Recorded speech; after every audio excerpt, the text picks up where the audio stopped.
Junior hockey টিমের আরও একজন সদস্য যার কথা না বললেই নয়, আমান শরীফ।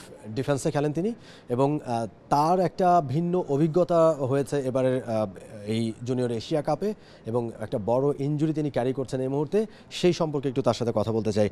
আমান, নিশ্চয়ই ভালো লাগা কাজ করছে এরকম রিসেপশন, তারপর হচ্ছে যে হকি ফেডারেশনের সভাপতি তিনি সংবর্ধনা দিলেন এবং আর্থিক একটা পুরস্কারও আপনাদের জন্য ঘোষণা করলেন, সব কিছু মিলে নিশ্চয়ই ভালো লাগছে।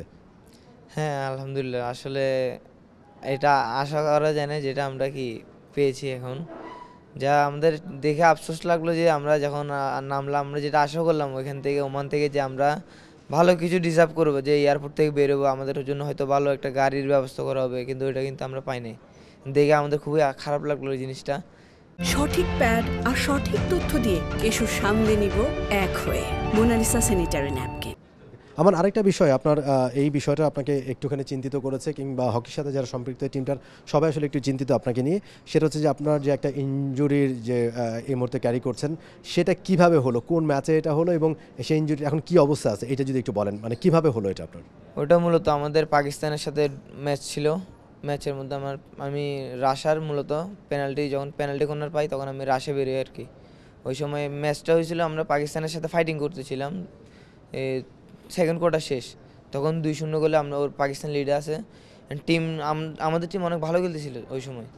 আমি কী করলাম, একটা চান্স নিলাম যে না, একটা সুযোগ দিই, সর্বোচ্চটা ট্রাই করি আমার। যদি যদি আমাদের ফরওয়ার্ডটা হয়তো চান্স পেলে যদি মোর ঘুরে, কিন্তু আমরা সুযোগ পাইছি, কিন্তু আমাদের ব্যাড লাগ আর কি, আমাদের উপরালা হয়তো সাপোর্ট দেয় নাই, হয়তো ভালো কিছু সামনে লেখা ছিল। ওই ঘটনাটা যদি একটু বর্ণনা করেন, যে ইনজুরির ওই মুহূর্তটা কি ঘটছিল, কিভাবে কি হলো? মূলত ওই সময় স্কোর ছিল 0-0। আমি গেলাম প্রথম রাশ নিছি, প্রথমটা স্টিকে লাগছে, সেভ করছি। দ্বিতীয়টা যখন ওই পাকিস্তানের ড্রাগার সুফিয়ান অনেক ভালো ড্রাগ মারে রাইজিং স্টার এশিয়ার মধ্যে, ডাইরেক্টটা দ্বিতীয় নাম্বারটা আমার ডাইরেক্ট বাম পায়ের নিয়ের মধ্যে লাগার পরে আমি তো বুঝতে পারি নাই, আমি মনের জোরে কিন্তু আমি খেলতেছি মাঠে, খেলা তখন শরীর গরম আমার, কিন্তু বোঝা যাচ্ছে না যে আমার ভিতরে কি চলতেছে।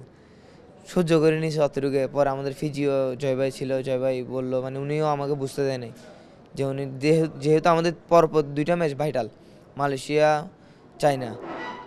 অনেকে বলছিলেন যে ওই যে নিয়ের যে একটা বাটি থাকে এখানে নিয়ে, সেটা নাকি উঠে গেছিল এবং পরে নিজেই আপনি সেটাকে নিজেই ওইটা মাঝে মাঝে ফুটবল খেলা দেখতাম যে খেলার মধ্যে ইনজুরি হইতো, বাটি ঘুরে যেত বা উঠে যেত। আমি কি করলাম, ওইটা মাথায় আসলো, আমি একটা কী করলাম, চাপ দিয়ে দিলাম।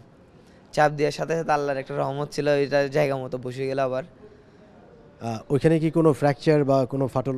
না, এখনও তো কিছু বুঝতে পারতেছি না, কিন্তু এমআরআই করাবো, ফিজিও বললো এমআরআই করানোর পর যা রিপোর্ট যা আসে ওই অনুযায়ী আমি চিকিৎসা শুরু করবো।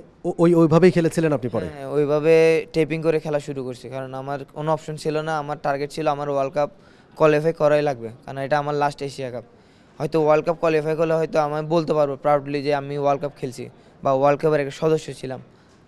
আর স্যাররাও আমাদের প্রতি অনেক একটা বিশ্বাস নিয়ে আসছে অনেক, যে আমাদের যারা সিনিয়র বা সবাই আছে আমাদের থেকে খেলা বের করা লাগবে। Thank you Aman Sharif, thank you so much. Aman Sharif তিনি ডিফেন্ডার এবং পাকিস্তান একজন ড্রাগারের একটা বল সরাসরি গিয়ে তার হাঁটুতে লাগে এবং সেখানে মারাত্মক ধরনের ইনজুর্ড হন তিনি, এবং সেটা ডিসপ্লেস হয়ে গিয়েছিল, নিজেই সেটাকে টেনে ধরে বসিয়ে সেভাবেই তিনি খেলেছেন, সেভাবেই খেলা শেষ করেছেন, যেহেতু বলছিলেন যে কোনো অপশন ছিল না এবং তার টার্গেট ছিল যে ওয়ার্ল্ড কাপে কোয়ালিফাই করতেই হবে আমাদের, এবং সেই কারণে তিনি এভাবে করে রিস্ক নিয়ে খেলেছেন। For more updates, subscribe to our YouTube channel and click on the bell icon. Follow us on Facebook and Instagram.